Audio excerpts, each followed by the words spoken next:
Oh, yes! What is up, my friends? Oh, my Lord. Normally, I'd say I hope all y'all out there having a wonderful night and enjoying yourself, but I feel like I don't even need to tonight because, of course, you are. My goodness. What an unbelievable event. History in the making. Y'all, I'm going to be up for the next, 72 hours with all the adrenaline coursing through my veins. I am Shaun Al-Shatti, and this is the UFC 300 post-fight show here on MMA Fighting. As always, we appreciate y'all for joining us. And y'all, sheesh! Oh my Lord, I'm still sweating. We had so many expectations for UFC 300. So many. This is a card we have been talking about for more than a year. This is a card that I think all of us pretty unanimously called the greatest lineup in UFC history just this week. And it is rare when something with that much hype lives up to the moment, especially in this sport. But good Lord, I think it's safe to say this lived up to the moment. Let's get the gang in here to talk about it. First up, you know him, the mouth from the south, the legal eagle, Jed Meshew. Woo! We did it! We did it! It delivered, boys. It delivered. UFC 300. We said all week. We said all year. Frankly, it's going to be the best card you've ever seen. I mean, maybe it wasn't the best card you've ever seen, but it's the best card of the year by far. It was a tremendous time. It's so good that it's, almost 4 a.m. here, and I don't even care. Totally okay with it. We're probably going to go for 3 hours on this show because there's so much shit to talk about. This rocks. I'm ready. I'm ready to watch the sun rise through this window that y'all can't see as we talk about the dopeness that we just saw. It is awesome, boys. Completely awesome. We have Mike Heck. He's going to be joining us here in about 5-ish minutes. He's still making his way back from the watch party. That man talked for 7 or 8 hours straight, so we're giving him a second here to recharge, and he's going to hop in when he's ready. And, of course, rounding out the crew, the most dangerous producer in the damn business. You know him, the undefeated E. Casey Layden. I love mixed martial arts. Yes. All the good things happened. They all happened. All the good things happened. Oh man! So let's dive in, fellas, because Jed, you're right. This may as well just be a 4-hour show with how much we have to talk about.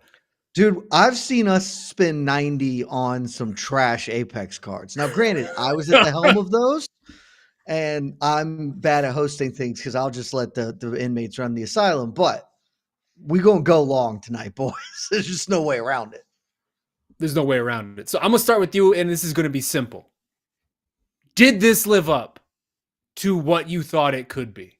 Did this live up to your expectations? If it didn't, you've lost your mind. This was so good. Here's how good this card is. We're going to say a lot of things to frame it. Here's how I was watching this, how good this card was. Tonight was hard. This is real inside baseball and certainly not the same experience, but tonight was very easily the most difficult fight card I have ever worked for us. Live blogged the whole thing. You're doing it. You got to be on point for the whole 7 hours of run. That is just more difficult than you think it is to be that engaged. And I didn't care. There was no point where I was like, man, I wish this would be over. I'm tired. I was like, nope.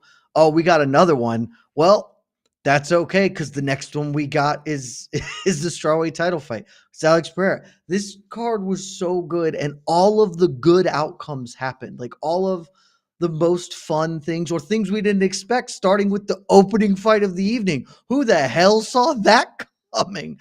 And then it ends, all of the stuff that you could have ever said, Jed, what is your perfect iteration of this card? And this is pretty close to what would have been, right? I didn't get all my picks right, but that's fun. It's fun to have not known everything going in and be like, oh yeah, this is just a formality.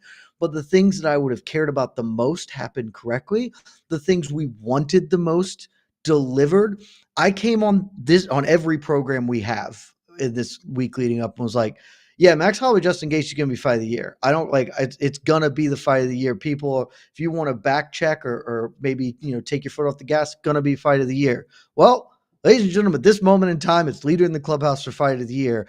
And it won knockout of the year. I'm saying it won because it did. There is no knockout that could ever surpass what Max Holloway gave to us in that fight. It was so good that Shaheen, when we talked this week, about other fights that I was likening it to, I invoked UFC 236 and Israel Adesanya, Kelvin Gastelum, and how you and I were at that fight in Atlanta. And afterwards, it was just an emotional dump. And so when we watched Poirier fight Max Holloway, I couldn't connect with it because I had nothing left. Same shit happened. Same exact thing happened. And it happened not for me, not just for me and everybody watching. Happened for Dana White because in his post-fight press scrum, he's like, dude, here's how good that fight was. Weili Zhang Yan Xiaonan was a banger. It was a damn good fight. I couldn't because it was all out. He had the same experience because we all did. That fight delivered. And then after the fight of the year and the knockout of the year, we got two more bangers, an absolute banger of a strawweight battle and a heavyweight, like a light heavyweight title fight that was kick-ass and cool as shit. This card delivered on every single level you wanted. If you were one of those people when they announced Pereira Jamahal Hill and were disappointed in the outcome, or like, 300's trash, don't you look like the fool right now. This card was the best experience I've had watching mixed martial arts since the last Fight Circus, and it's the best mixed martial arts experience I've had watching the UFC since, frankly, I do not know when. Tonight was a 10 out of 10. The 3 Michelin stars it got beforehand deserved every single one of them. If I could give it 17 of them, I damn sure would. Let's talk about the fights. Good Lord, that's how you set us off, Jed. I love it. So actually, just to bounce off of what you're saying, because you're right. We had so many comparisons to 236 before this, right? About just how we felt during that event, those fights. 5 years ago to the day. 5 years ago to the day. Literally April 13th in 2019, we had that. Now 5 years later, we have this. I've been thinking about, I want to just real quick, big picture this before we get to the nitty gritty of this, because I don't want to be reactionary. I try so hard not to come onto these shows and be moment, because I know a lot of people tend to do that. And I've been around for a long time. I've seen a lot of fights. I've seen a lot of events. I try to keep some perspective. I have long maintained that UFC 189 is the greatest pay-per-view in UFC history, just like pure pay-per-view. I still think that's true. I think the 7-fight run that ended that card, in particular the 5 fights on that pay-per-view and everything that went into it, all the production, all of it, probably still the best, but I'm going to have to give it some real thought as we get some distance from this, because tonight, I don't know if this is the best pay-per-view of all time, but I think there is a case to be made that this is the greatest overall card, top to bottom, in UFC history in the way in which it played out.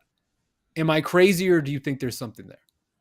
No, I think you're right. I believe this is the best top to bottom card. Now, if you were just looking at the pay-per-view section, there are going to be other ones that are a little bit better. Nothing's going to like totally dunk this, because it was very good. But Bo Nickel, Cody Brundage, we all knew what that was going in, and that didn't deliver something spectacular to make us really bite down and cherish it forever.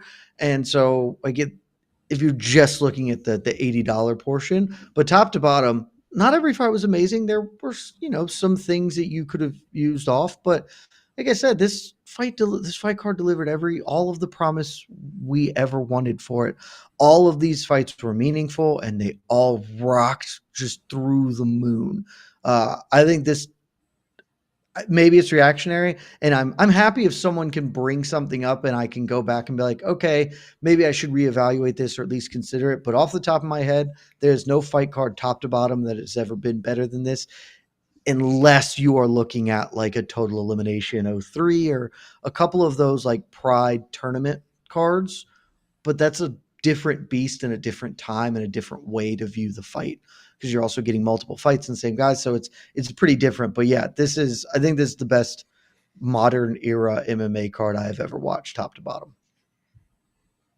Gotta welcome into the show, Mike Heck, the man who's been talking for like 10 hours straight at this point. How's the voice doing, Mike? We're doing all right. We're hanging in there. It's one of those feelings where like I feel like I'm gassed out, but I'm still so hyped from the card. And then after hearing Jed's opening monologue, like I'm ready to go. So the voice will carry through. And yeah, I think I agree with you. I think I need a little bit of time to reflect on it, but this card was just incredible. Like there were some certain fights that weren't like all that thrilling. Like even the Aljamain Sterling Calvin Kattar fight was not all that fun, but at least we got to see Aljamain Sterling deliver a professional wrestling finishing move to Calvin Kattar. Like legit from like underneath his legs, hoisted Calvin Kattar up in the air and power bombed him. Gave him a jackknife power bomb in the middle of the octagon. So at least like, even though that fight wasn't that thrilling, we at least got a moment from that fight. And that's what every single one of these fights delivered. At least some kind of moment, some kind of talking point that we can carry through. This thing ruled, man. It lived up to the hype and then some. And I'm sure we're going to talk about the pivotal moments that put it over the top. Absolutely. So let's jump into it. Let's start at the top, and we're going to try to hit as much as we possibly can before it gets way too late, because Lord knows there's a lot to talk about. But Alex I think we Pereira, got to go long so then Mike can go directly onto the next one and speak for actual 18 hours in a row. Well, to put a pin in that, we're going to do on to the next one like tomorrow evening instead of tomorrow morning. We're just not going to be able all to right, so we got to go really long then, boys. Smart. We got to go for like 36 hours straight. We could do it for veteran this. savvy. I think we got that post show in us. I believe in us. That's that veteran savvy showing out right there. Alex Pereira, you guys. I don't know what more can be said about this man that hasn't already been said. 3 years ago, he is losing the first round of his UFC debut against the legendary Andreas Michailidis. Tonight, he is topping off a historic UFC 300 card with just what is like pretty much effortless first round knockout of Jamahal Hill. Another ex-champ to add to the resume, defends his second UFC belt. Jed, I'll start with you first. Jamahal Hill, 4 months, told us he was going to stand and strike with Alex Pereira. And the man did it. What is your take? He got booped. This is the best. This was the best way to end this card because, like, I'll just be transparent. It would have been kind of a bummer if Jamahal Hill came out here and win. Would have been impressive. Like, it absolutely would have been impressive. And I said that in the lead up. If Jamahal Hill does all the things he says he's going to do, I'll have no choice but to be impressed by it. But obviously, the much funnier and better outcome is for Alex Pereira to boop him. That's exactly what happened because for some reason, people seem to really want to stand up with one of the best strikers alive. And I know he's one of the best strikers alive because he's a two-weight champion in glory, and he knocked out Israel Adesanya, who is also one of the best strikers alive. And if you're somebody like Israel Adesanya, you can stand up with him, and 1 out of 4 times you will win the fight. But if you're not, you're going to get booped. You're going to get booped because it's the funniest thing in the world to me. Because that's what he is. He doesn't swing like a big haymaker punch. He just boops you. It's just a boop, and you're done. The punch that he killed freaking Jamahal Hill with, that he sent him into, like, that picture. Shaheen, you posted in the Slack, and it's out there on Twitter. I wish we could fire it up somewhere where Jamahal Hill has just been booped, and he is looking up at the man who booped him, and it's just like reevaluating all the decisions that led him to this point in time, because he should, but mostly he should reevaluate the decision that made him think, I am levels above Alex Pereira as a striker. Y'all don't even know I'm about to show you. We all were like, that's insane. But okay, bro, like, let's see what happens. And exactly the outcome you would expect happens. I don't know why people continue to do this to him when you should at least try to not if you can't. But instead, it was awesome, and it was delightfully funny for me. This is the second funniest knockout behind Pereira booping Shaun Strickland, which is still the funniest knockout in MMA history. And the best part of it, man, he barely hits him. Like, Alex Pereira legitimately thinks the strongest puncher pound for pound I've ever seen, because he, like, they did a replay after. I don't know how, like, you guys watched the broadcast, but like they started, filling time afterwards, and he's like, bring it up again. You got to see, because if you do watch it, it is like a left shovel hook, right? But he doesn't land it like full knuckles to chin. He kind of gets him with like the back 3 knuckles just sort of glancing, and it rolls Jamahal Hill's eyes into the back of his head. Because when this dude hits, he doesn't have to like put his whole body into it. He just boops you and you die. And it's the best thing I've ever seen. I love him so very much. I loved his post-fight. I loved everything about what happened. I love that he comes to the post-presser without a shirt and just fires in a shama right at the start. This man is a treasure, and we're so lucky to have him. And it was the perfect ending to a perfect evening. God damn it, boys. This was so much fun. I am so glad that you mentioned the actual replay of the punch. It is the weirdest, most bizarre knockout punch. You said it exactly. There's like 3 knuckles, maybe, that hit Jamahal Hill. And it is instant. Knuckles. It's instant. His eyes rolled to the back of his head instantly. And that photo, you mentioned that photo. You're right. I put that photo on our Slack. I tweeted it out. Jeff Batari, very, very successful UFC photographer. Man's been doing this for a long time. Way back in the day, I did a feature with him about like him explaining how he gets some of his best shots. He is incredible, and he did an incredible job tonight because that photo is one of the coldest MMA photos I have ever seen in my life. And it will be the coldest MMA photo of 2024. Like something crazy will have to happen to top that, of Alex Pereira doing his meme celebration while Jamahal Hill is on the ground, eyes bulging out of his skull, trying to figure out what the hell just happened. Mike, in great moments in history of keeping it real, when keeping it real goes wrong, what does Jamahal Hill standing and trading and choosing to approach this fight in this way, where does that rank? Levels above. I gotta tell you, it was a pretty surprising game plan. Not just because he stood up and struck with Alex. I think he was gonna plan on doing that anyways. But I thought Jamahal was just gonna go out there and just get or get got. I thought he was just gonna go full on war mode. And he let Alex kick him a couple times. He started kicking Alex with both legs a couple of times. So I think he wanted to just go out and show like, hey, if this dude kicks me once, I could still survive, and if I kick him, I'll be okay.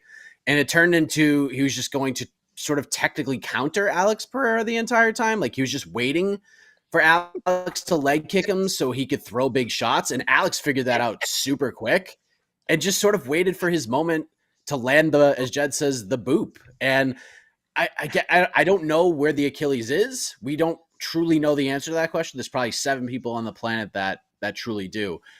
I thought Jamahal was going to get shot out of a cannon the second this fight started, and that didn't happen. So I thought maybe, all right, at least he's taking this a little bit slower. Maybe he will shoot for a takedown, and it didn't really happen. And then the first literal shot, like the first clean punch Alex landed, the fight was over, and he was done. It was incredible scenes, and it was just kind of a weird, I just didn't see that coming from Jamahal. I thought if he was going to stand with him, he was just going to go bat out of hell and get into a hockey fight with him. And if he fell, fine. But if he landed a big shot and dropped Pereira, then great. But that's not what we saw here. And he wanted to have a kickboxing match with Alex Pereira from range. And I did not see that one coming. So yeah, you play with fire, he got burnt, man. And that's it. What I'm curious about now is how Jamahal handles this. He went on Instagram, put out a quick statement. He got caught. He's going to work and get back to it. As long as he keeps that same energy, I think he'll carry through this okay. But if it turns into, like Jed talked about in the preview show, where he talked all the noise and then he kind of goes back on everything that he said and comes up with like excuses and stuff, it's not really a good look. So as long as he keeps on the path that he's on right now, at least in his quick reaction to the loss, then I think he'll be all right. But yeah, don't stand and trade with that man. It's just not a good idea. I don't understand how this is a lesson that we have to keep explaining over and over. It feels like it would be pretty self-explanatory, but it is super not. And now we've reached this place, gentlemen, where this is Alex Pereira's updated UFC resume now. 8 fights, 7 wins, 5 knockouts, 5 current or former champs that he's beaten, 4 title fights, 2 belts, 1 title defense. All of this for a man who hadn't even begun training in martial arts by UFC 100. Jed, we've talked about it ad nauseum over the past couple years, but at this point, it's undeniable. It is clear that we are looking at one of the most unique and remarkable MMA careers we will ever see. But what even is this at this point? Dude, who knows? And who cares? I don't need to know. I just enjoy it. Just saddle up and ride along because it's ridiculous. And it's the best thing in the world. We didn't even talk about like 3 of the funniest parts of this KO, by the way.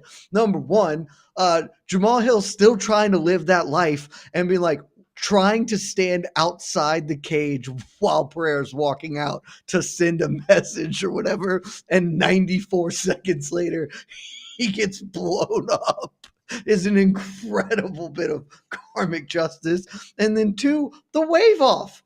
I got kicked in the cup. I got this, Oh Herb. my gosh. Don't you worry about it. Boo. It is the best. This guy rocks.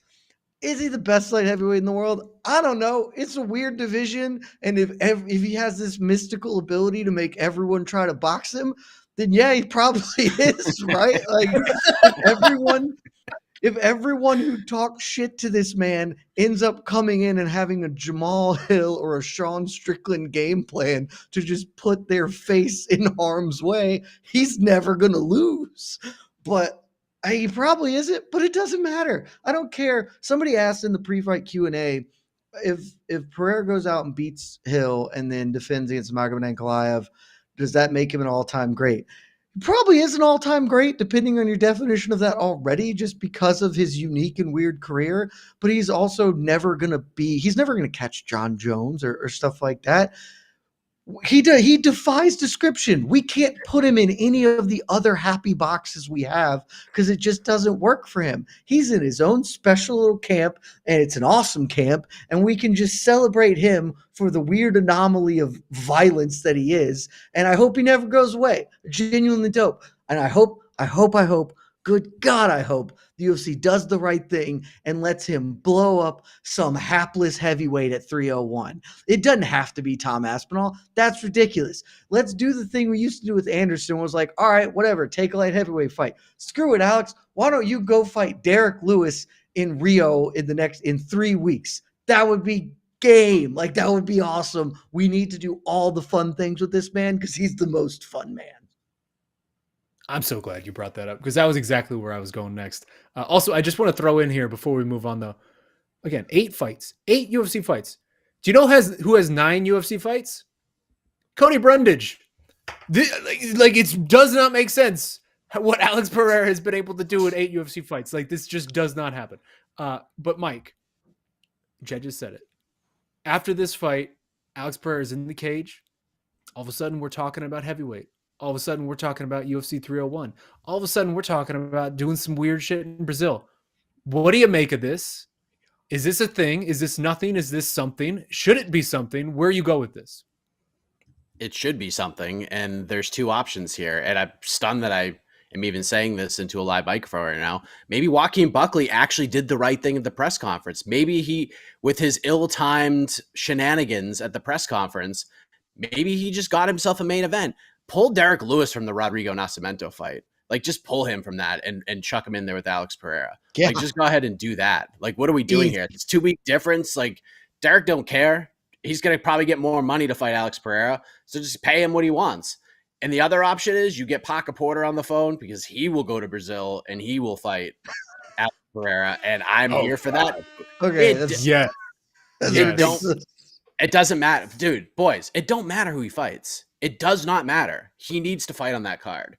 If he wants to fight at heavyweight at UFC 301, I don't give a shit who in the heavyweight division says yes. The first man to raise his hand is the first man you send over to Brazil to fight Alex Pereira. It does not matter. He needs to be on that card. He needs to put it over the top. He needs to look like an even bigger superstar after what he did to Jamahal Hill tonight. And if that means going up to heavyweight and fighting the lowest ranked guy or the mid-range guy or Derek Lewis, it does not matter. Just let him do it, and it's going to be great, and it's going to be fun, and let's just let this man cook at this point. Whatever he wants, just let him do it because he is a one of one. This doesn't happen. This does not happen. And what he is doing is just an anomaly. It's a unicorn in MMA, and there's no real explanation to it, and there's no real map to like guide him in any direction. Just let him control it. It's incredible. Like a referee can't even stop him from fighting. Herb Dean was like, nah, man. And Alex Pereira just pushed him out of the way. He pushed him out of the way and said, nah, dude, this ain't your fight. It's mine. And what did Herb Dean do? He said, okay. And just let him do it. He just nudged him out of the way. And then he knocked Jamahal Hill out 5 seconds later. Just let this man do whatever he wants because only great results will come from it. Tonight I saw 2 things that I have. No, please go ahead, Jed, because I'm going to move on. I just want to fantasy match make heavyweight fights for this man. I know Tai Tuivasa just lost, but like, come on, that would be a banger. What's the big Cuban Robles Despond doing? Like, I'm sure would that be rushing him? Oh, no, he's not. He's fighting in Rio. I don't care that he's had 5 fights. Freaking Pereira's had 12 career fights. Just run them in together and just it's awesome. Let's just have fun. Let's do all the fun things with this man. It's all I want for him right now. I love it so much. I love everything about this so much. I hope this lasts forever. Like, I don't want this to end. However long never this gonna lasts. die. Yeah. Alex Pereira, Dude, you're the best. Alex Pereira, I mean, he's not the front runner because of another human being we will talk about very soon. But like he is right there in the conversation for leaders of the 2024 Fighter of the Year, which is terrific given that he was the 2022 Fighter of the Year and like runner up last year for us, I think. Yeah. I mean, he was also the victim of the knockout of the year last year, too. Yeah, This man and still has became like levels. it's unbelievable. Levels to this man. I saw 2 things tonight that I have never seen before in my life. One was exactly what you mentioned, Mike. The waving off of the ball shot and then immediately holding a dude right afterwards. I don't know that I've ever seen that. That was incredibly cool. And then also what happened in this next fight we're going to talk about. Because obviously, look, the co-main event happened. Zhang Weili, incredible display of heart, taking out Yan Xiaonan, defender strawweight title. She basically finished Yan twice in the first 2 rounds, choked her out in the first, slammed her with like seemingly 1,000 punches in the second. Somehow made it to the final horn. One-sided decision, the number 1 ranked pound-for-pound woman in the sport. But I'll tell you, it was a great fight. No one was able to process it like they should have because exactly what Jed said at the top of the show. Because right before that, Max Holloway and Justin Gaethje gave us a gift. I don't even know where to begin with this, what to say about this. Jed, I'm going to just throw it to you. What the hell did we watch tonight from Max Holloway and Justin Gaethje? Maybe it wasn't like everything we could have wanted, right? Like it was a way more measured fight than I anticipated, but it was no less taut. Like the tension was just there the whole time.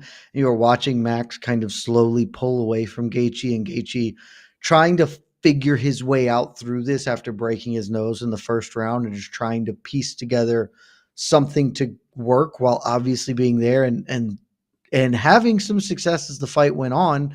And then obviously it ends in the way that Max Holloway has put a stamp on it, is on his way to winning this fight and does the Max thing.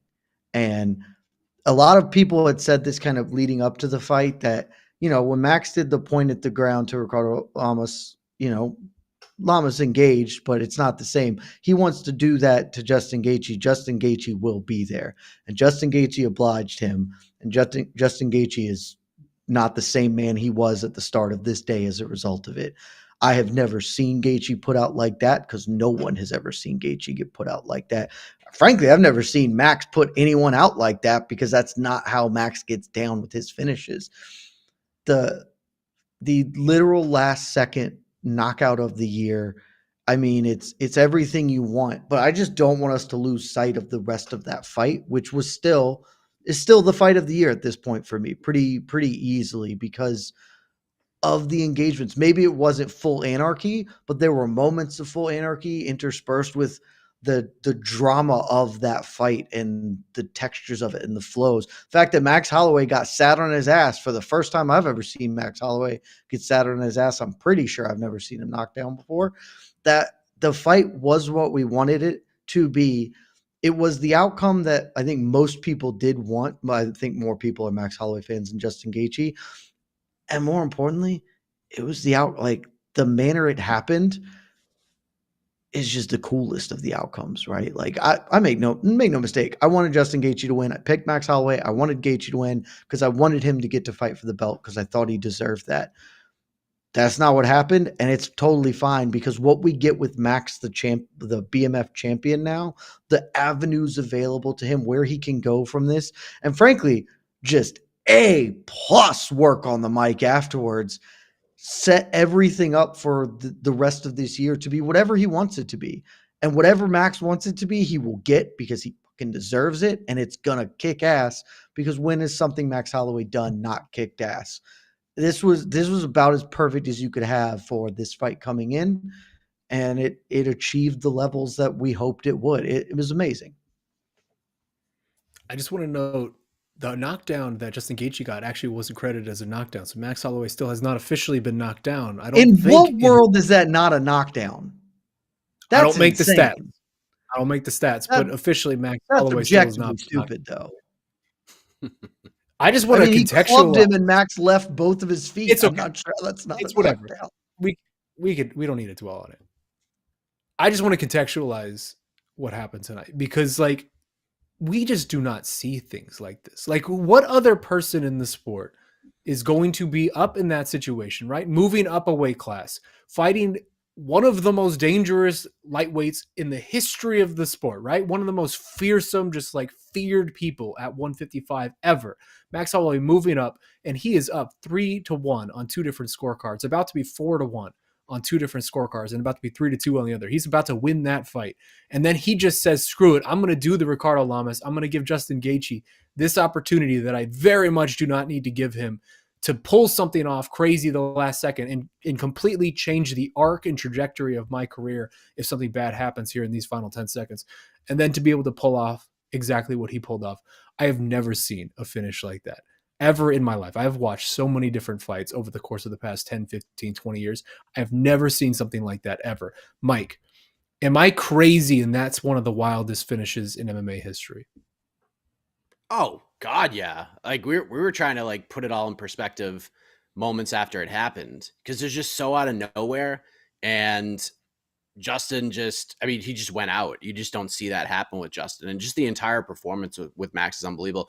I even like because obviously you're doing the watch party, so I don't get to see like every Slack message, but I think it was during the Zhang Weili title defense where I think it was in the 5th round, and Casey, I think in our private Slack was like, I could see Justin Gaethje's like blood face stain on the mat, like where he fell face down. You could see like the imprint of the bloody face on the mat, which is just cold, man. It was just so wild. And I don't know what this past year has done to Max Holloway, but it's made him one of the most violent men on the planet because that knockout of the Korean Zombie was just brutal. And then this one just takes it on a whole nother level. Like this is a Bubba O'Reilly knockout. If there ever was one, this is going to stick with us forever. That knockout is going to be seen millions of times over the next 25 years. That is one of the 10-pole knockouts in UFC history, and the UFC will present it as such because we talked about it after Sean O'Malley beat Aljamain Sterling. It's very rare that the UFC not only just puts out a knockout immediately after it happens, but they were posting different angles of it. Dana White was posting on all the socials like this is a big deal, and the UFC is going to treat it as such. This was unbelievable stuff. And like Jed said, the mic work after was impeccable. It was incredible. 155-pound Max Holloway knew he had something to prove. Max isn't a huge like fight fan unless he's ready to fight. When it's about him, he pays attention to what everybody has to say about him. And the reaction to this fight on MMA Fighting was we put it over. We thought it was going to be electric. It was a dream fight for us. But the amount of people, even media members in this space, that poo-pooed this fight, that actually said Max Holloway is going to get thumped up. This is not a good matchup for Max. Oh, I feel so bad for him. Why are they doing this to poor Max Holloway? And then Max Holloway goes out and does this. The dude, it's unbelievable. 30, I don't know what happened when he turned 31, but some switch flipped on this man. And he's taken just the BMF style, just the fun scrapper into violent finisher on top of that. That spinning kick that he landed on Justin Gaethje at the end of the first round that broke his face. Like, I can't even explain that. When he first landed, I thought he hit him in the chest.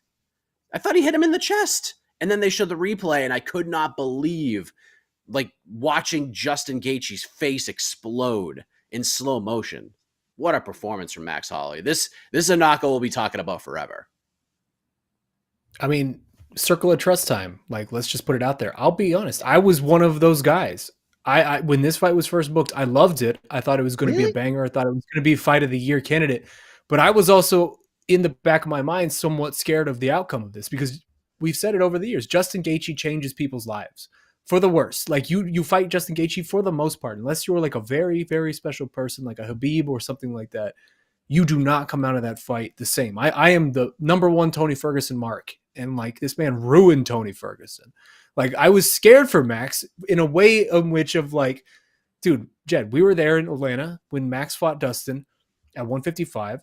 He didn't look great. He got thumped up really hard. He took a ton of damage in that fight. And this is a Max that's now 5 years older, who's been through war after war after war. So, especially some of these featherweight wars, whether it's a Yair Rodriguez or any of the Volk fights or whatever. Like, Max has taken a lot of damage over the course of his career. He's young, but he's young in the way that Jose Aldo was young. Like, he has so many fight miles on him. And so when this was booked, I was scared for him, man. I was scared that like this might be the turning point for Max as a contender, Max as a person who's able to win these type of fights. And I cannot overstate how ridiculously impressed I am with what I was watching tonight. And especially like the end is what it is. The end is one of the coolest finishes to a fight I've ever seen. But just the overall performance like throughout blew me away, utterly blew me away. I could not believe what I was watching from Max Holloway. And I, at this point, like, this is a man who has a litany of legendary moments in his career, right? Like, he is one of the more decorated athletes that we have. I think this is potentially the most legendary moment of the entire career. Like, beating Jose Aldo is cool, and doing all of the different championships things he did at 145 is cool. To me, this tops all of it. Like, this pushes Max historically to a place that I was not prepared for him to reach, at least in my mind. You guys can correct me if I'm off on that. I don't think you're wrong on the legendary thing, right? Like, I don't think this is his best performance or his best win. You might, and I don't have a huge issue with that. But I think this pretty clearly is when Max Holloway eventually passes away in 150 years, knock on wood, the lead in his obituary will be BMF champion because of how it happened and the manner of this fight. It is the number one with the bullet. But I was less impressed, not because I wasn't impressed, just because I thought this was going to happen. When this fight was announced, I got scared for Justin Gaethje. It was like, Gaethje's probably going to lose this fight, and then he's going to lose the things that he earned. Because think about this. Last July, Justin Gaethje knocked out Dustin Poirier, and we said, that man did it. He got himself another crack at the belt. He's going to get to do the thing, and they can't take it away from him now. And then they damn sure did. And now Dustin Poirier is fighting for the belt, and Justin Gaethje is laid out on a slab somewhere because this sport moves so damn fast, and it is unforgiving as hell. I am impressed by this performance, though, because, Mike, when you were talking, it made me think of I have two really big things I want to talk about with this fight. One is, I am now interested in Max Holloway fighting Volkanovski again, if that happens. I'm not saying we need to book it, but if Max goes and beats Ilia Topuria, and then they're like, all right, Volk has 3 wins over you, I am interested to see what this version of Max looks like, because Max Holloway's biggest issue is he doesn't hit people that hard, because he just hits you a bunch, and eventually it's too much. He started hitting people a lot harder the last couple of fights, and, buddy, that makes him a lot more dangerous. Man, like, just ask Justin Gaethje whenever the hell he wakes up. He continues to get better, and at some point the bill will come due. There's just too many miles. You can't track it forever, but I think fighting at lightweight, where he's not making that huge cut, is going to help him prolong that. He's going to go back and fight Ilya at some point, and that seems great, but he can continue to do this at lightweight and do these kind of fights, and it will be awesome. But fellas, I want to talk about this for a moment, a big picture view of this, because I was struck by it at the end of this fight. And I was sitting there and I was thinking, God damn, that was good. God damn, Max Holloway versus Dustin Poirier was good. And God damn, Dustin Poirier versus Justin Gaethje, both times was so damn good. And I did not get to live through the 4 kings of boxing. I was alive for parts of it, but that was not something that I could experience. We are all living through the 4, I don't know what we would call them, the kings of Max Holloway and Justin Gaethje and Dustin Poirier and Charles Oliveira, who are all fighting each other and all delivering the most incredible shit we've ever seen time and time again. And I legitimately I rarely feel this way, but I was like, holy shit, I'm really lucky to be experiencing this time, like this thing in real time. I got to watch Max Holloway fight Justin Gaethje and him fight all these other people, and how this is shaken out. And it kicks ass, man. And I hope it lasts forever. Frankly, I hope we never die, boys. I hope we never die. You're 100% right. You're 100%. I mean, tonight was legitimately one of those nights for me, at least, where you take a step back and you're just sort of thinking about like, man, this is really cool. Like the fact that this is what we do for a living, like we get to live and breathe and live and die with this stuff. Like that's really cool. But also just the fact that we are alive right now and getting to watch this type of stuff. An event like tonight, a fight like tonight, like goddamn, man. It's so cool, right? Because Max was written off for dead, dude. Like you go back to 2022 after he loses to Volk for the third time. How many eulogies were written? Looked really bad. How many? Fight. Yeah, it didn't look good. How many eulogies were written and spoken about for Max Holloway in 2022? And now 2 years later, we're talking about him like this. Like this man has more options right now than anybody in the UFC, more or less. Like he has the world is his oyster right now. Tim Simpson said, if his manager Tim Simpson earlier this week said, if Max Holloway wins this fight, he'll be the number one contender in 2 divisions. And goddamn, that's pretty prophetic. Because that is pretty much what happens, right? Like, he's obviously not going to get the next shot at Islam Makhachev, but I bet you if he decided, like, hey, this lightweight thing looks pretty good right now. It's pretty nice not cutting all this weight and having some of this extra power. I want the winner of Dustin and Islam. I bet you they would give it to him. The UFC would jump to give him that fight. And if he calls for Topuria in Spain, that's one of the biggest fights of 2024 at that point. Like, that is a monster fight now. Mike, I know you do a matchmaking show. It's a great matchmaking show. Y'all should pay attention. It's tomorrow night. So I don't want you to give away your pick, but if you're Max, like this lightweight thing's going pretty well. You just beat one of the best lightweights on earth. Like, why go back to featherweight? If not, maybe he said unfinished business. I understand that, but I don't know, man. He looks so good tonight. I don't know, man. I honestly have no idea where I'm going to go with this. I feel like he's got more passion for the Topuria fight. I think even though Islam is a star, I think Topuria is the bigger fight. Topuria is the bigger fight. No? You gotta. No questions asked. You gotta go Topuria. Yeah, no, I'm with you. Yeah. That's one of the biggest fights of the year. The moment it's booked. I don't think they're going to go to Spain this year, but if Max is like cool with just fighting him not in Spain and just fighting Topuria in general, that's a massive fight. And I think if you're Alexander Volkanovski, I think in the back of your mind, I think you're thinking to yourself, I might have to wait after this. Because even Topuria went and spoke to media afterwards and said, all right, guess I'm fighting Max Holloway next. Like, this is what's happening. And Max really seems passionate about that. But Max is also handling this so well. He's planted seeds for all of these different options. He could fight Connor or Chandler, or he could fight Islam. You know, if Dustin somehow wins, he could fight Dustin. That's a huge fight. Like, there's just so many things he can do right now, and none of them are really wrong. And he knows it. He's in the best position he's ever been in his career. And to me, he's coming off the best performance of his career. I know a lot of people talk about the Calvin Kattar fight because he put up just ridiculous numbers. And I think the world knows how I feel about Calvin Kattar as a person. But Calvin Kattar's not Justin Gaethje. He just isn't. And he did that to Justin Gaethje. Justin Gaethje never questions himself. He questioned himself a few times tonight. Round 4, Gaethje, was what Jed talked about so many different times. Trevor Whitman will say some things to him that clicks, so he'll start throwing jabs. He remembers the jab. And he started throwing jabs, and he was having a little bit more success. And he started doing well the moment he remembered the jab. Yes, that the jab fact worked. that he can't ever do it until the 4th round of a fight is absurd. Yeah. I mean, it's just, I think Topuria is the way to go. I think if you're the UFC, whatever this man wants, kind of like with Pereira, whatever this man wants to do, just let him do it. Max is a huge star as it was. He's a 10 times bigger star after this performance tonight. Just let the man cook at this point. If he wants Ilia Topuria, you freaking throw him in there with Ilia Topuria. And let Islam Makhachev fights Dustin Poirier. And then we all get what we want, guys. We get Max Holloway versus Ilia Topuria, the fight we wanted the second Ilia Topuria won the belt.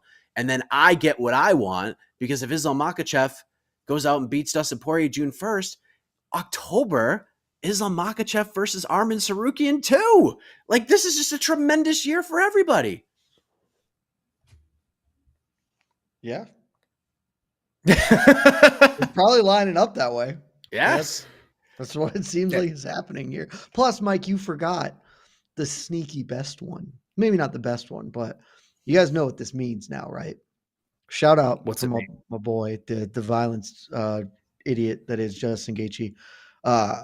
We're going to get Gaethje BSD now. So that's going to rock. Ooh.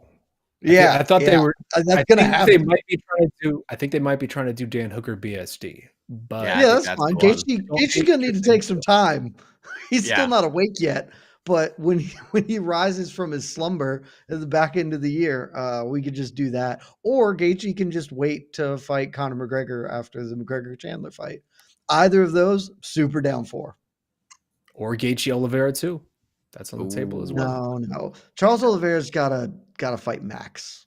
Like we just gotta make that happen after the Topuria fight. No, there's no. That's not a thing. Because That's Topuria's gonna beat Max, and so then Max can't like fight for a lightweight belt, so he just comes back up and fights Charles. You wouldn't pick Max in that fight? That's surprising to me after what we just watched. I would definitely pick Ilya Topuria to beat Max Holloway. Like I wouldn't bet my life on it, but I think Ilya Topuria got the goods. Yeah. I don't know. I'm as big of an Ilya fan as anybody, but I think I'd pick Max in that fight. But maybe that's recency bias, having just watched him score the knockout of the century tonight. All right, fellas, It's a very good let's move knockout. on. Let's move on. We have so many other results to hit, right? Arman Sarukian edging out Charles Oliveira, split decision there. You mentioned that. Bo Nickel getting it done against Cody Brundage. Yuri Prohaska proving that he is the real samurai against Alexander Rakic. Just the Aljamain best Sterling. beef of the year. Dude, we could talk about it if you guys want to talk about it, but Samurai Gate is maybe my favorite storyline of 2024 so far. Like, just Fight Week storyline is so good. It's so pure. It's so good. Aljamain Sterling also getting it done at featherweight, his featherweight debut. Kayla Harrison going in there just demolishing Holly Holm and seemingly getting Amanda Nunes' attention. Diego Lopez emerges as a potential star. You got Anato Moicano, Jessica Andrade, Bobby Green, Divas Figueiredo. There were so many big winners tonight. Jed, who was your standout winner aside from the big two that we've talked about? Oh man, that's so the true answer I think is Kayla Harrison, right? Like that's the one. And honestly, straight up, I got a lot of things wrong in this card. Sorry, Aljo. I'm not sorry. Your fight was garbage. I don't care about discounting you at all. The fight was trash. But I nailed this one. I was like, I think after the big two things of the weekend, Kayla Harrison's going to be number 3 because she's going to run over Holly Holm, and she did. So that's the big one. But I'm not going to choose to talk about Kayla Harrison because I'd like to talk about the large violence idiot. If Justin Gaethje is the mid-sized violent idiot who sometimes just like forgets to do things like jab because he's doing cooler, more fun stuff, Yuri Prohaska is my largest adult son, and I love him so much because he came in and was fighting Alexander Rakic, and he was getting worked. Like he was just getting worked over because he wasn't doing anything. He was just walking into Rakic with his hands down and not like firing a bunch back. And Rakic is like, ooh, look at me being well-rounded and skillful. I'm winning this fight. Haha, this is so easy as you keep walking into my punches. And then Yuri was like, YOLO, boss, and just killed him. So he just turned it up. Was like, I'm no longer respecting you at all. And as soon as he did it, the fight was over. And Rakic was suddenly dealing with a whirling dervish of lunacy that is Yuri Prohaska. He is the most fun fight. Like he and Alex Pereira can fight a million times, and I will love it every time because Pereira just boops people and Prohaska's a lunatic, and it's always going to be something awesome. Because look at what happened. Alexander Rakic was winning every phase of that fight and then got knocked out violently because the other dude just decided that punches don't hurt. It's the best. What a gimmick. That's what happened. He's like, actually, you know what? Punches do not hurt. So I'm going to hit you, and I don't care if you hit me back. And Rakic was like, no, punches hurt a lot. This sucks. And then lost. It was awesome. Why ban Craft in the chat saying Yuri just inputs a cheat code and wins, and good lord, that is about as correct as you could possibly. Dude, don't question that man's samurai spirit. It's just don't do it. You know what? Alex Pereira didn't. Look what happened. Look who won the fight when you don't question the man's samurai spirit. I legitimately enjoyed Samurai Gate so much. Like that like watching Rakic's utter bewilderment this whole week at just like this crazy Czech Republic dude calling himself a samurai, and then like Yuri, who's always just so stoic and always just, you can't get under his skin, watching him try to contain like the obvious fury just bubbling within him all week long at the gall of this accusation that he is not a samurai, it was too pure for this world. Like, that's the best kind of fight game magic to be. And the fact that it all kind of comes full circle with Yuri just kind of saying, screw it, I'm just walking forward, I'm going to burn you alive. Like, I'm pretty sure that Yuri is actually legally a samurai now. Like, I don't make the rules. I'm pretty sure that's how it works. That's what's the best part about Samurai Gate is it is a perfect microcosm for the fight itself. Where Rakic is like a reasonable person. It's like, yeah, he's clearly not a samurai. He's a dude who lives in the Czech Republic. He's not a guy like a hereditary lord of Japan. He just read a book. What are you talking about? Clearly, you shouldn't fight with your hands down. You should have good technique and you should cut angles and you should hit people. And then actually, no, bro, it doesn't matter because I am a samurai and you're dead. It's just one guy is reasonable and the other dude is a lunatic, and lunatics win fights. That is the simple breakdown of this battle. That's really the big takeaway from UFC 300. Lunatics win fights. Don't fight the crazy fights, man. Just don't fight the crazy person. It doesn't go well for you. Never fight the crazy person. Mike, outside of the people we have already talked about, who's the biggest winner in your mind tonight? I mean, I'm kind of with Jed. The low-hanging fruit is Kayla Harrison. As a matter of fact, I was having some lunch before the watch party with a fellow media member, and while all the fighters were doing whatever they needed to do to prepare, we saw one person with a very angry look on her face with headphones in. She's shadow boxing. She looks incredibly focused. She has a look on her face like she's about to annihilate somebody. And that woman is Kayla Harrison. Couple laps around, everybody was clapping for her. She didn't even acknowledge any of them. It was like they didn't exist. And she took a couple laps around the busy parts there, the T-Mobile Arena, and she just didn't pay attention to anybody. And I knew at that moment that Holly Holm's in big trouble. It was just some feeling that I had. But yeah, she comes over big. The bantamweight division takes a big step up because of this performance. But to me, I'm going to bring up a man whose name is just probably not going to get talked about enough. How about freaking Renato Moicano today? Go, boy, oh boy. And, well, I will say he got pretty lucky because Jalen Turner hit him really, really hard and then just kind of walked off like he thought he won the fight. So questionable decision-making there. But then Renato Moicano just took over that fight in the second round, got Turner back down, and just beat the brakes off of him until the referee stopped it. And then he cut just an incredible promo. Like, it was just unbelievable. He had the people in the palm of his hand. He was just like, I don't care. Like, I'm not going to get a bonus tonight, so I'm just going to say the F word 7,000 times. And boy, did he. And then he, it's just classic Money Moicano. Like, this guy's on another level. I didn't think he was going to beat Jalen Turner tonight. I thought he could maybe use his durability to extend the fight and maybe he gets to the cards, but that just didn't happen here. Jalen hit him like a truck and then was like, yeah, I won. And referee's like, no, you didn't. What are you doing? And Renato took advantage of it. Now he's got a big fight coming his way. And now it appears that Bobby Green and Renato Moicano are going to have to out-promo each other to get the Paddy Pimblett fight in July. But I think Money Moicano is going to get it. And this worked out about as well as it could for Renato Moicano. But with everything else that happened tonight and all the craziness, I think this one's going to get buried a little bit. So I wanted to give him some shine because he deserves it. Do you think that Moicano's almost like too good for the Paddy fight now? Like, he's almost above it? Because I almost feel like he's like Bobby Green is almost at the level that like that fight should be, and like Moicano's like Moicano should be fighting real dudes now. Like, that feels like such a step back. I mean, it's a fight they both want. Even Paddy wants it. So, I mean, I don't know how Paddy's going to feel after watching what he did to a guy like Jalen Turner, a person that if I'm a UFC matchmaker, I would keep as far away from Paddy Pimblett as possible. But Renato went in there and weathered the storm and won. So, like, I like Renato's really good, and if he wants bigger fights, great. But if they want to pad that UK card, especially going to Manchester for the first time in a hot minute, throwing Paddy on there with a guy like Money Moicano, who is going to build this fight up to the best of his ability, he will be maybe the most hated man in the UK, but then maybe the most beloved when it's over. That's just the kind of emotion Renato Moicano brings to the table. If he wants to fight Paddy Pimblett, I say just let him fight Paddy. at this point, because he's still probably even as popular as he's getting with the state of the lightweight division and where it's at. He's still got like 3 or 4 more wins before he realistically is going to be in the title conversation, because Dustin's about to fight for the belt. You got Sarukian, you still have Gaethje in there. We don't know what the hell Max Holloway's doing right now. It's just Charles is still there. Whatever happens with Connor and Michael Chandler, especially, like, Moicano's still got a lot of work to do, even though he's really good.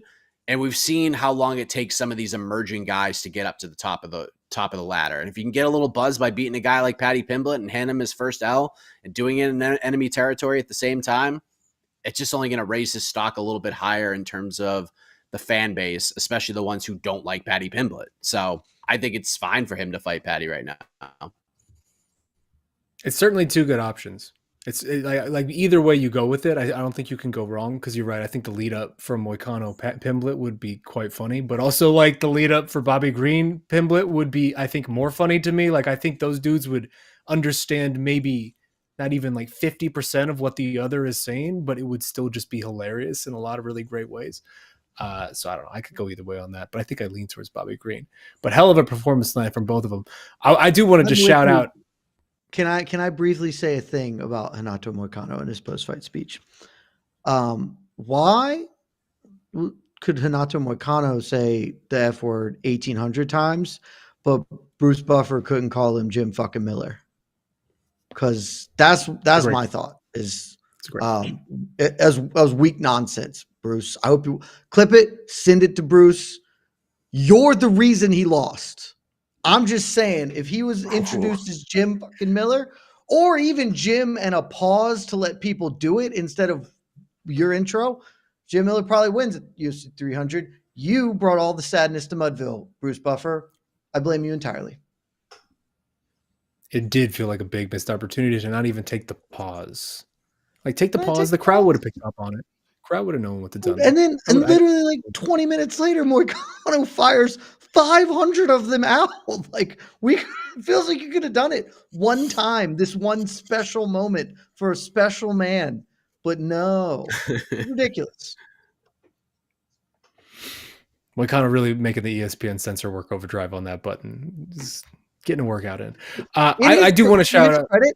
He said at the start of it, I'm not going to win a bonus because I'm about to say the F word a whole bunch. So we let him know it was coming. He gave him fair. He gave him the heads super up. Fair. That's super fair. Just quickly, I do want to shout out Kayla Harrison, because both of you mentioned her in passing, but to me, she was the biggest story outside of the big ones tonight, because I had a weird feeling of like how I thought this was going to go, right? Like, I was always just mostly concerned about the cut.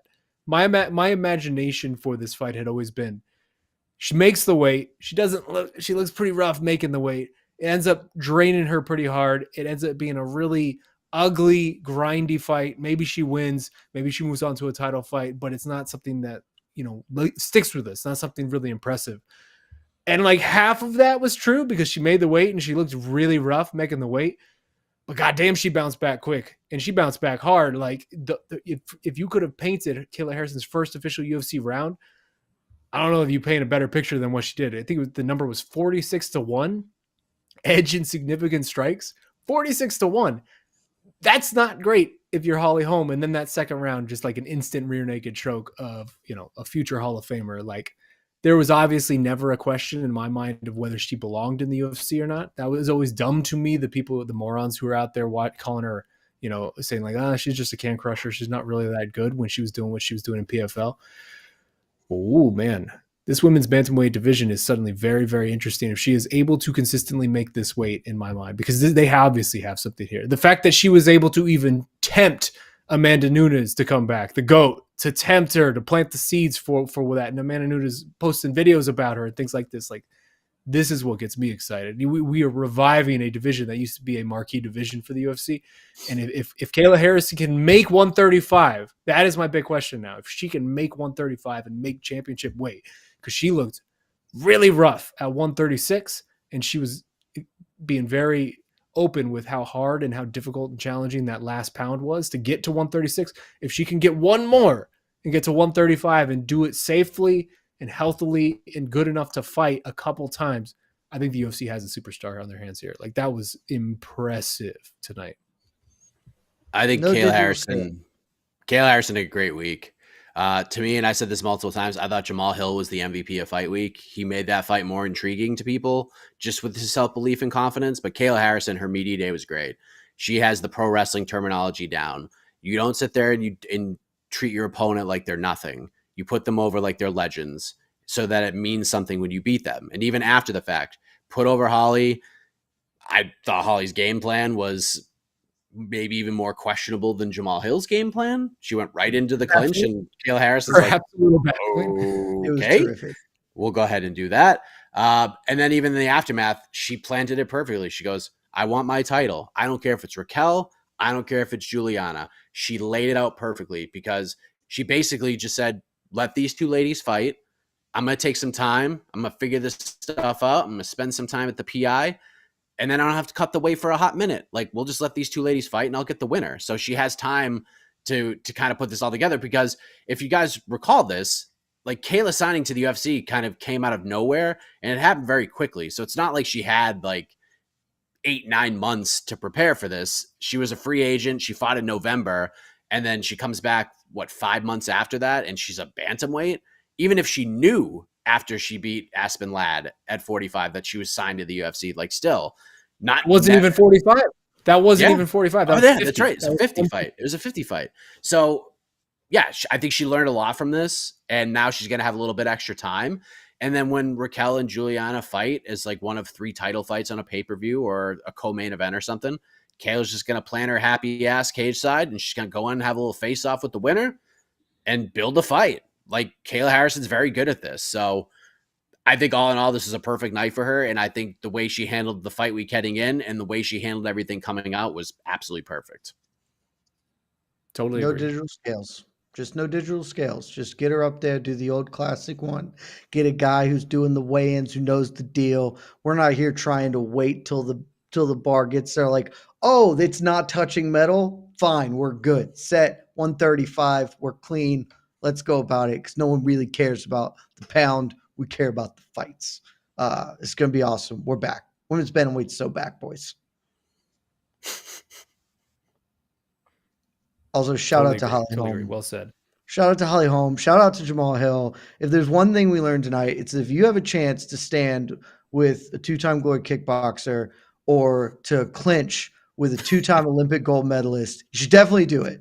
Like, there's no reason not to, because when else are you going to get a chance to test your skills against the best in the world at the thing they do best? You got to take that opportunity, because they don't just get handed out. And consequences be damned. This is bad. Like, this card was awesome. This card was so dumb. It's so good. It's so good. I just remember Casey. I don't remember. Casey, was it you? Who was it who was like, Holly is definitely not going to clinch with her? I was like, she's definitely going to clinch with her. It's all she knows now. And immediately she clinches with her. I picked Holly 'cause I thought she was just going to circle for 15 minutes, but nah, opposite. Immediately engaged. Immediately. I was like, I had to rewind to think, did that happen accidentally? Did No. Did Kayla force it somehow? I was like, no, that's. It was a choice that she made multiple times. Actually see, like, you could legitimately see Kayla Harrison's surprise, like, in the moment. Oh, like, this is what we're doing. All right. What's happening? Okay, well, I'm going to put my leg here, and you're going to go for a ride. Whee! It was so fun. I had so much fun tonight, and we didn't even talk about the opening fight of the evening. Oh my God, you're right. Guys, who saw Davison Figueiredo submitting Cody Garbrandt with ease? Did anyone have that on the bingo card? A lot of bingo events this year. Valentina Shevchenko and Kyler Murray hanging out. Just a lot of things that I didn't expect to see tonight happened. Oh, man. What's going on, Casey? You feeling good? I'm exhausted. What an I'm evening. so tired. But I'm so happy to be here. I'm so happy to be here. I'm just so. I had the longest day and the most incredible fights, and it's wonderful hearing you guys talk about this and seeing the comments. It was just it's like I think you talked about earlier. It felt good. My life felt good tonight. He's like, this is what I'm doing right now for a living. Yes. I'm watching this with with my friends, watching with my coworkers. It was just everything was just, it was great. It was great. Like I posted a freaking reaction video. I've never done that before. I was like, oh, I'm doing one of those stupid reaction videos to see what happens. And I tried it for the Max Holloway fight. Let's see what happens. And then that was a good one. That was a good one. I picked a good one. I did pick a good one. choice. Yeah. It was like I'm a big guy. I feel like just drunk with like. It was awesome. Just sure. With I don't even know. Yeah. It's just it's just one of those nights, man. It felt great to be a fan. Felt great to be a fan. Yeah. Totally. It felt great to work. Felt great to work in this. Yeah, I got paid tonight to all caps type out, oh my God, Max Holloway pointed at the ground and Justin Gaethje's dead. That was my job tonight. This is awesome. Yeah. I want to. No, sorry, you're 100%. You're 100% right, Casey. And let's get to the peeps. I'm sure everyone has lots of questions, but just something I want to say before we get to them, and carry off of what you said, because I've been thinking about this a lot just throughout the night and once the card ended. I feel like people get on us a lot for complaining, right? Complaining about things the UFC does or things the UFC doesn't do. Just maybe events, fights, whatever, like just complaining in general. I feel like that is a general topic within the fan base of how the media treats this sport, that some people feel like the media doesn't even enjoy this sport. And I think, it's easy to say that the UFC, to talk about how the UFC has grown complacent, because they clearly have. Talk about how they're creatively bankrupt in a lot of different times, because they clearly are, and like how things are different in this post-pandemic era. I feel like all of that is always a fair complaint, because the UFC won the race year after year. They're the most successful combat promotion in the history of humanity. Like there's no Pride FC pushing them. There is no Strike Force pushing them. It's why we get these paint by number Apex slop fests every week just shoveled to us with no urgency to make things feel special or even meaningful. But then to me, like that's why a night like tonight, a night like Saturday stands out, right? Because like this felt special. This felt meaningful. This felt cool to be a part of. This felt like you were being a part of something. And this felt like obvious care was put into it. This felt like they really cared about this product. The broadcast the entire way through was full of awesome nostalgia. You had old school graphics. Fucking Gladiator Man came back. You had Face the Pain.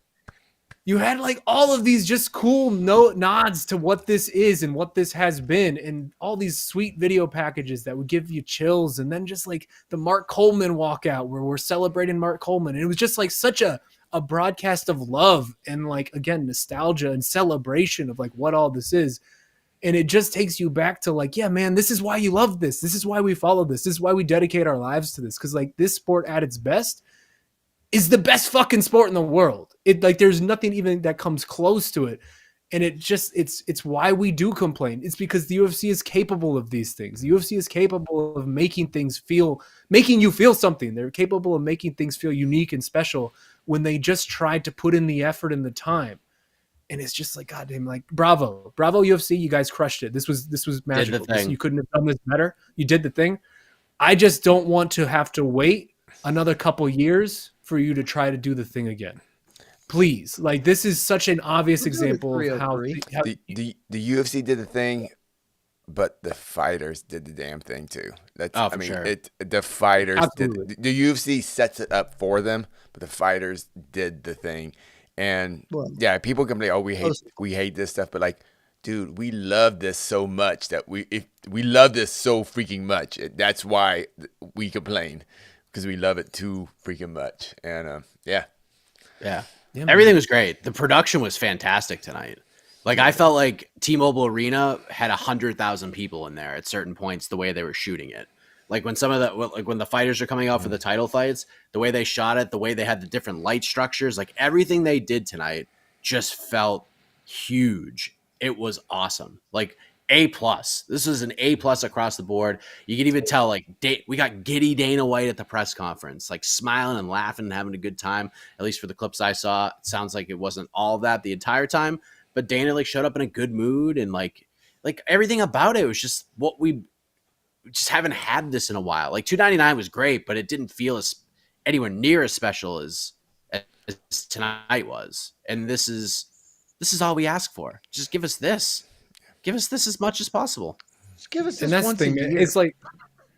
It's like not everyone can be UFC 300, right? Like obviously that's different significance with nice round numbers like that. But like not everything needs to be, UFC 301, just like something that's going to come and go and just there's going to be nothing around it that makes it interesting or special. Like there's happy mediums, and it's not like we have to do this every time, but can we just do it a couple times a year? Yeah. At least once a year, like Jed said. Like, yeah, make things. Give us a WrestleMania. Yeah. So and this didn't sneak up on us too. This was the fact that this had so much. The expectations were so incredibly high, and for the UFC itself and the fighters to match it, this just doesn't happen.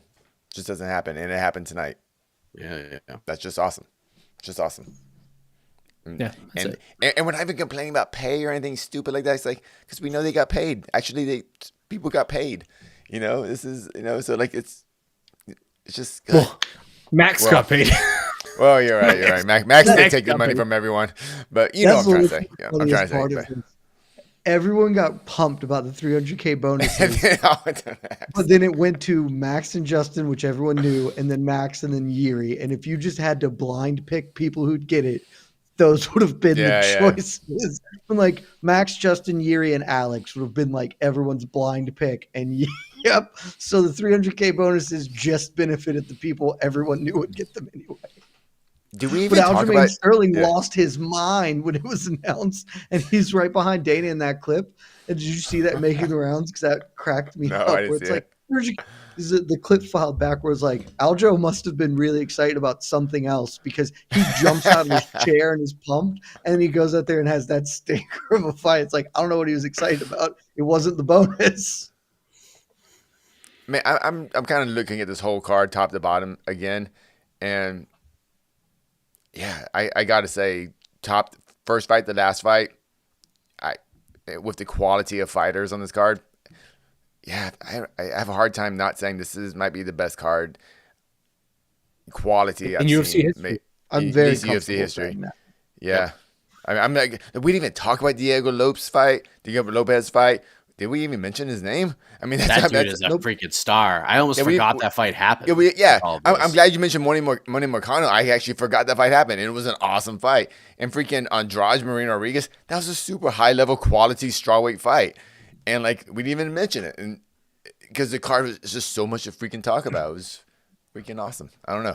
We barely talked about Arman Saruki and Charles Oliveira. Oh my God! We didn't talk. We barely talked about the co-main event. The co-main event was a great co-main event. It was just so much awesome around it. Yeah. Okay. Yeah. All right. Questions. Sorry. Let's get to the questions. It's already 5 a.m. Eastern, so let's try to answer as many as we can get out of here. Also, Cross, where are you at? Cross, there are only 4 good fights on this card. Cross, huh? Where are you at, son? Yes. All-time bad take. All-time bad take. Oh, yeah, way to pull it up. Cross, you are an MMA fighting YouTube legend at this point in time. Truly one of the worst takes I've ever heard. So much so. Legendary. It's only slightly better than Jamahal Hill's take that he is levels above Alex Pereira as a striker. Oh, boy. All right. All right, this one coming from Max. More shocking, Max KO or Dana complimenting Aljo? What do you say? I didn't hear this one. Dana actually did a good job promoting. He didn't trash Aljo. He actually said, basically, it wasn't the greatest fight, but what Aljo did was awesome. He came from the loss, went to 45, and actually put him over. He put him over. Opponent. Tough opponent. Look at you promoting. You know it's a good night if Dana's promoting. That's all it was. Dana did his job. That's all. The answer on this is Max KO is the most shocking thing in the history of humanity. We're not uploading reaction videos of Dana complimenting Aljo. I woke up my actual child because of the Max KO. Because I stood up out of my seat and just roared louder than I need to be at this late at night. I was pretty sure Ilya had KO of the year locked up, and he does not have that locked up anymore. That is no longer locked up. That is probably not his. It's tough. Let me go. Actually, let's talk about the KO a little more. Ilya has to fight him. Max has taken everything he worked for. This one's coming from It's Your Boy. The win was so needed for Max. People were starting to call him washed while losing to top guys. Has to be a top 50 KO in the company at minimum, right? I mean, you're greatly underselling that top 50. Top 5 top 10. I respect that you went 50 because you're not wrong. You played it way too safe. It's got to be top 10. I would have to sit down and really think about it and make a list because UFC history, there's a lot of good knockouts, but it's got to be in that. Gonzaga, Yair's back elbow, like those three are in there, right? I mean, don't even try to do this right now because it's but it's top 10. 10 feels decent. Feels pretty solid. Yeah, and wherever you want to put in that 10, go for it, but 10 at minimum.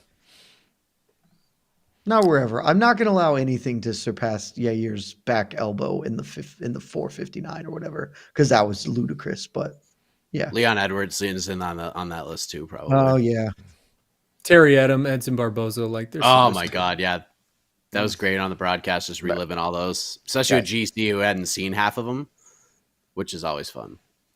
Dude, I was watching the fights tonight with a friend who's so young, he had never heard Face to Pain before when it came on, and we were all flipping out. Was he like, this makes me want to fist fight people? This should be here. He was like, look, straight up, that was like one of my low-key favorite parts of the card. I don't want Face to Pain all the time, but like when it hit, I was like, it hit me right in the nostalgia feels, and I was like, oh, hell yeah. I hope Goldie pops in. They need Goldie. That was missing tonight. I just wanted the tail of the tape. I wanted to come and be like, the rest of it is virtually identical. And then just slide off and no one even say anything about it. It would have been perfect. When Gladiator Man showed up on my screen, actual goosebumps. Like actual. I didn't know I missed this until that happened. Yeah. Dude, and like at the beginning of the evening when they had the original, the UFC dude who stands like this, in like between the face-to-faces for Pereira and Hill, and like doing the graphics. It's like, this is awesome. Look at you guys doing cool stuff. This is great. Here we go. Next super chat. Next one's coming from Nick. With how he fought tonight, could we be in a world where Justin Gaethje retires now? Watch Party rocked from start to end. I love y'all. We appreciate you, Nick. I don't know, y'all. We didn't talk a ton about this, but Justin Gaethje might not ever be the same. I think he doesn't have many more left in him. Like, but he's also just been really transparent about that this whole time. I'd be pretty shocked if he hangs it up just off this, because I think he can wait around and fight Conor. Like, I think that he can wait around and at least get one more or two more. He's going to be real choosy. He doesn't have to just fight whoever's up and coming because the title shot's probably out there. But I would say at the minimum, he can just sit back for a minute and wait for a Conor fight to maybe materialize. And if not, BSD, baby, let's go. Yeah, I don't think he retires, but he's always talked about having this punch card of like wars that he had left. It wasn't fights that he had left, but what he considers a war, which his definition of war compared to our definition of war is not the same, because he talks about the Michael Chandler fight. We were like, holy shit, it was the fight of the year. What a war. Gaethje's like, that wasn't a war. That doesn't count as a war. Like, he counts Charles Oliveira, that 1-round fight, as a war. He's probably going to count what happened tonight as a war. So I think if Justin sticks around, I think it's pretty safe to say, even though as much as we revere Justin Gaethje at this point, I kind of feel like the title window, unless something, and I know we were saying about Dustin Poirier too, but it kind of feels like after this performance, that door is probably closed. So he's probably in fun fight territory, and I'm sure he'd love the Conor payday. But I think if I honestly believe this, as much as the Conor payday would be cool, I don't think Justin cares about Conor. Like, I don't think he wants to even give him that attention. So I think if the UFC called him and they were like, what are you thinking? And if Justin said he had one more fight and he said, pick the fight, I think he would pick Charles Oliveira. I think he would pick the rematch with Charles. He talks about that fight so glowingly, how hard Charles hit, how much respect he has for him, sharing the cage with him, even for that short amount of time. I think if Justin had his choice, he would have tried to run it back with Charles and try to get that one back before he walked away. I need Conor, though. Conor I'm not saying better, anything that you said is wrong. It. I need it. It completes me, Mike. I need to see him kicking Conor in the legs and Conor just firing left hands into Gaethje's head. I need it. I need y'all to prepare yourselves for Conor jumping everybody and just fighting for the title after Michael Chandler, because that's probably going to happen. He might jump Bilal Muhammad at welterweight. At 70 or 55, you think? Whatever he wants. I think you got to do something right. Like, if you're Conor, you got to try and get back. Poor Sarukian. Yeah. Man, that's a really no-win fight. Let have it first. Either Conor gets to fight for a title or Michael Chandler wins. That's two bad outcomes. That is two bad outcomes for me.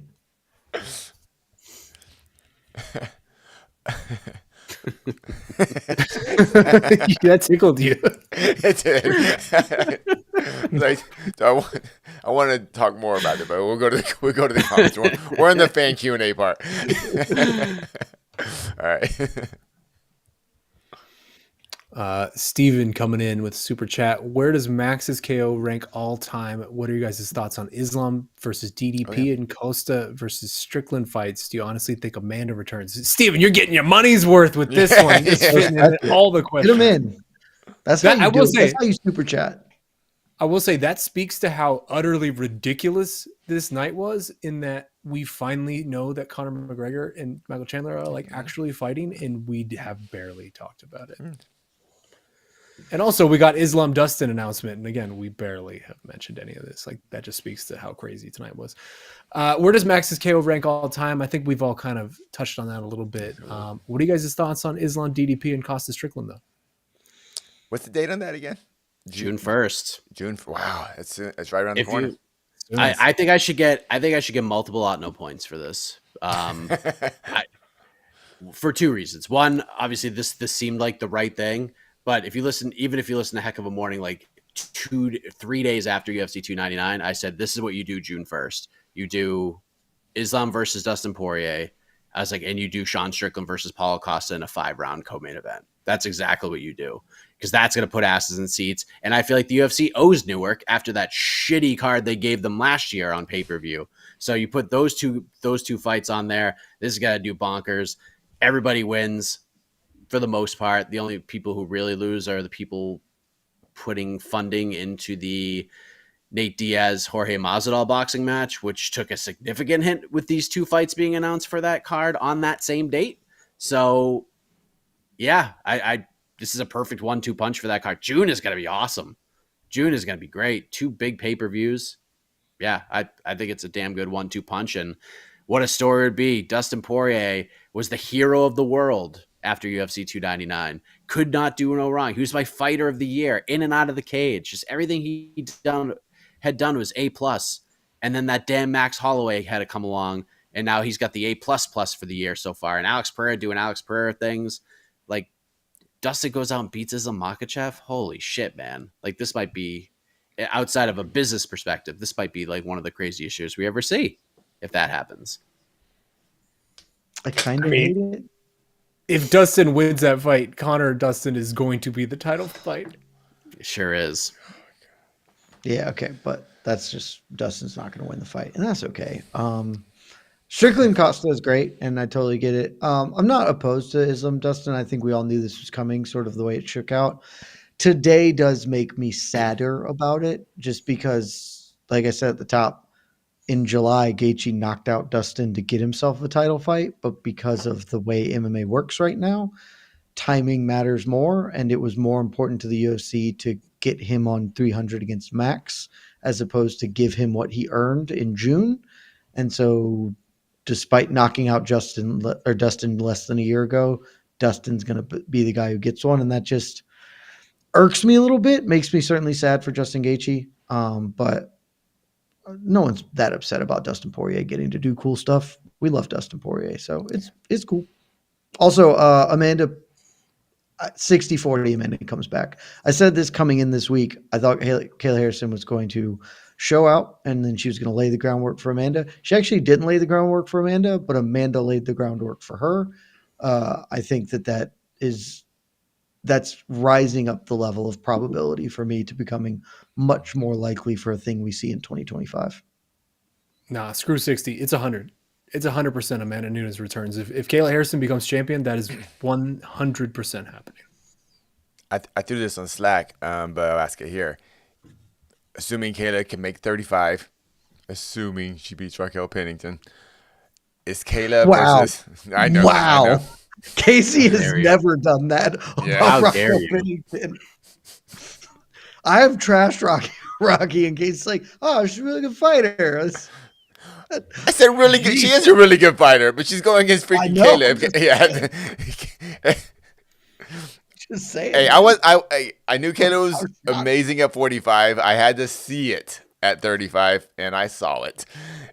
So all right, I'm there now. Alert, my number one ranked bantamweight.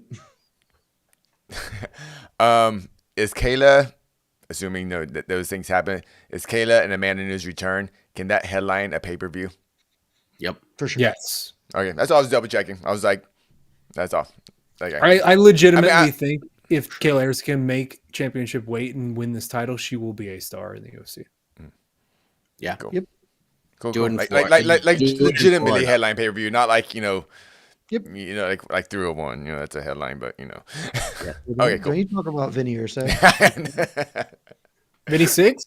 Vinny 6. Yeah. I also in our rankings, I changed his name to Vinny. I hope you all follow suit. I will do that. Well, they kept promoting the Steve guy on the broadcast. I had no idea what they were talking about. I was like, that must have been a typo. Yeah. All right. I gotta tell you, those promos, they tickled me a little bit. Just seeing young Vincenzo Erzeg up there in a promo for a main event fight at UFC 301. What a world. Poor Bilal Muhammad can't get a title shot. Steve Erzeg didn't even ask for one, and he gets one. It's just unbelievable. Okay. Oh, sure. I mean, I can't say no. Why not? Why not? What am I doing next? It's gonna be funnier when he wins. I'm picking him to win. I've already decided. This is an invocation of the insanity theory of last year, where something real silly is going to happen. He's going to win.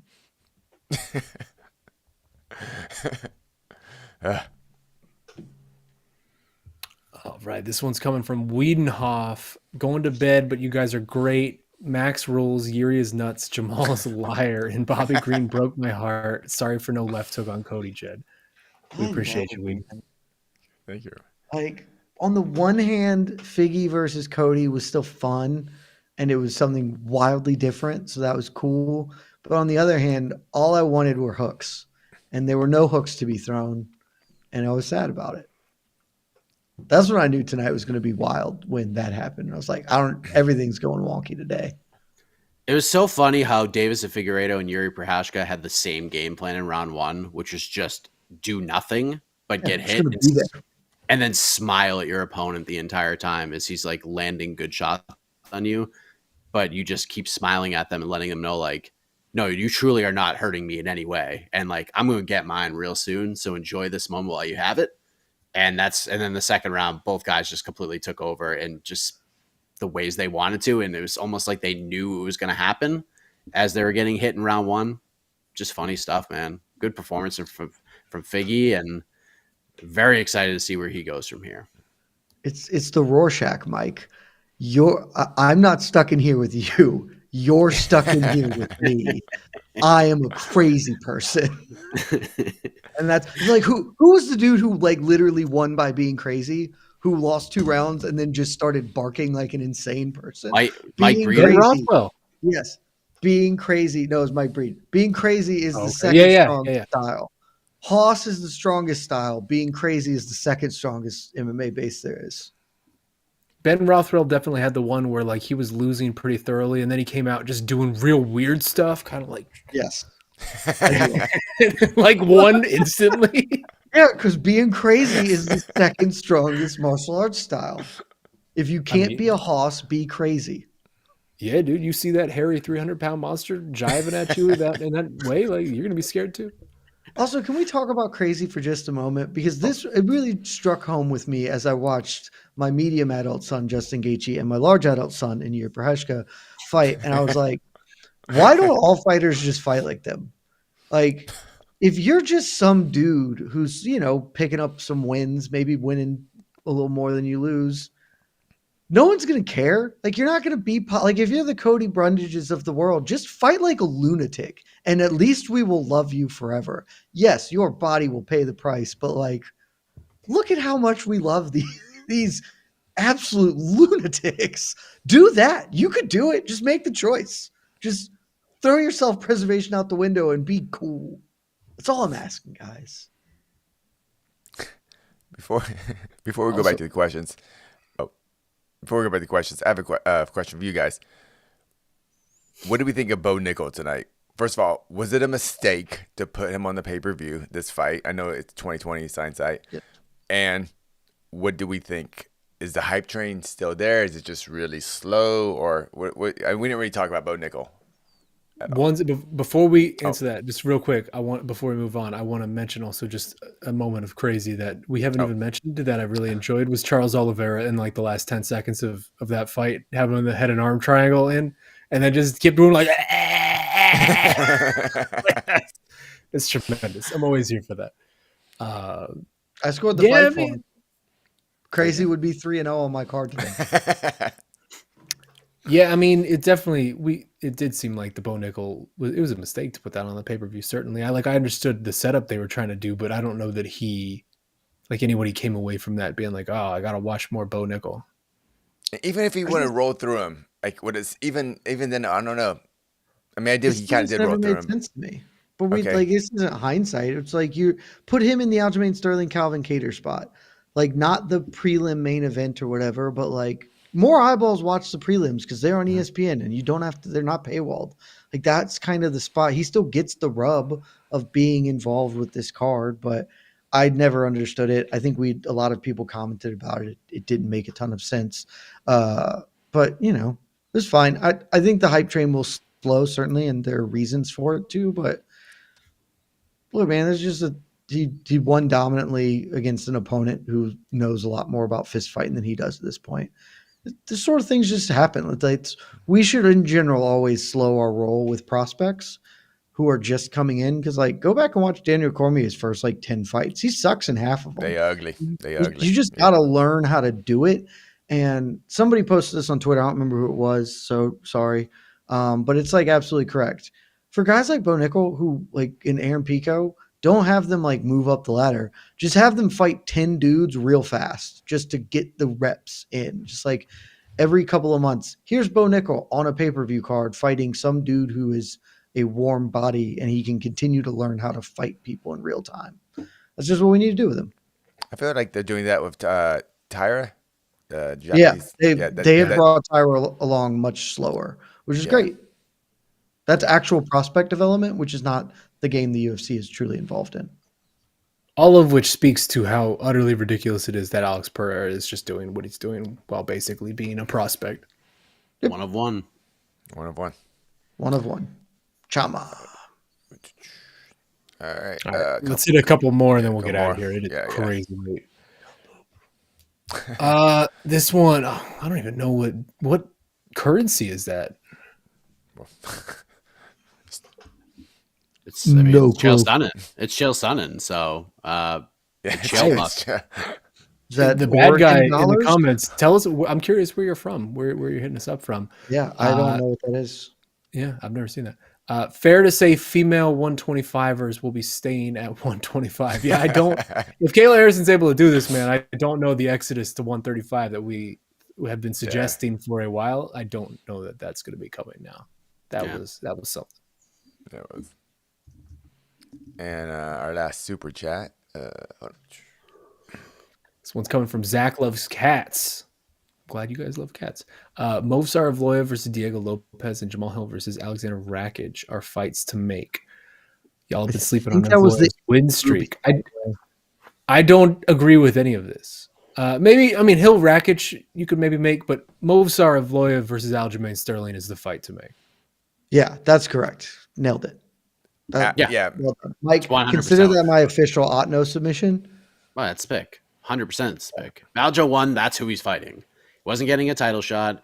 Didn't even get the chance to get a microphone to call for a title shot. Yeah, you're right. Didn't interview him. Yeah, I forgot. Movsar Evloev is the fight. That's exactly what the UFC is going to do.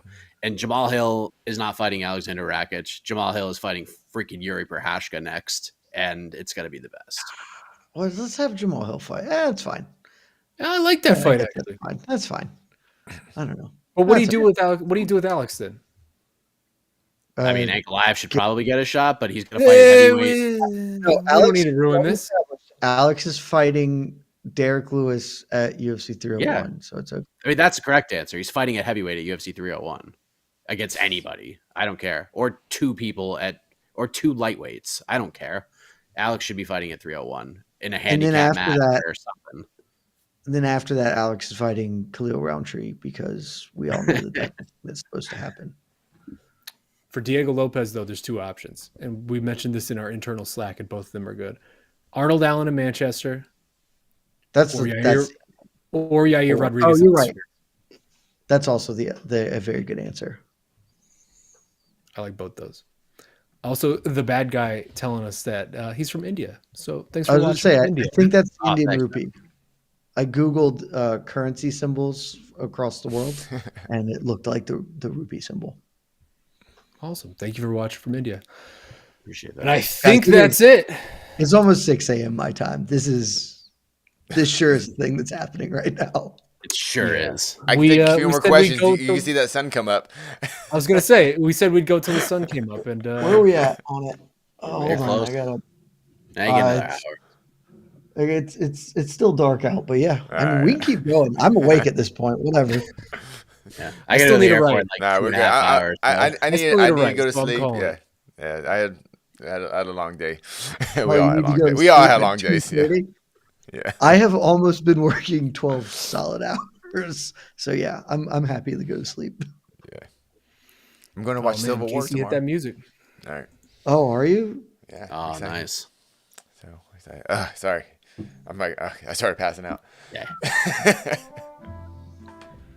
I wanted to know as we exit. Yeah, you can keep playing music. We're good. I posted the Sterling Evloev thing to like Twitter, and by far the overwhelming response I got was, "It's a great matchup because now there's only one fight we'll have to skip on that card." People are pretty pumped about watching that one. It's tough. Guys, go to MMAfighting.com. Champions prediction article. Who did I pick for the featherweight champion? So don't be saying I'm sleeping on Movsar's winning streak. I picked him to be the freaking champion at the end of the year. So I might have too.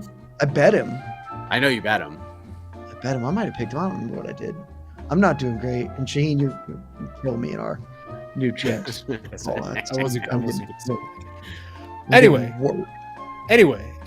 let's shut it down here. Y'all are insane for doing this so late. You rule 300 Rock. Thanks, gents. We appreciate you. Pro Fights Info.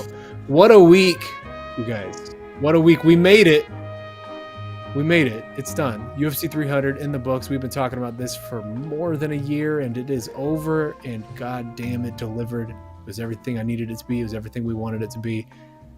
Keep rocking with MMA Fighting. We appreciate y'all for rocking with us throughout this entire week, throughout this entire lead up in this whole process. I'm Shaun Al-Shatti, Mike Heck, E. Casey Layden, Jed Meshew. On to the next one tomorrow, then the MMA Hour Monday. We love y'all. Love y'all.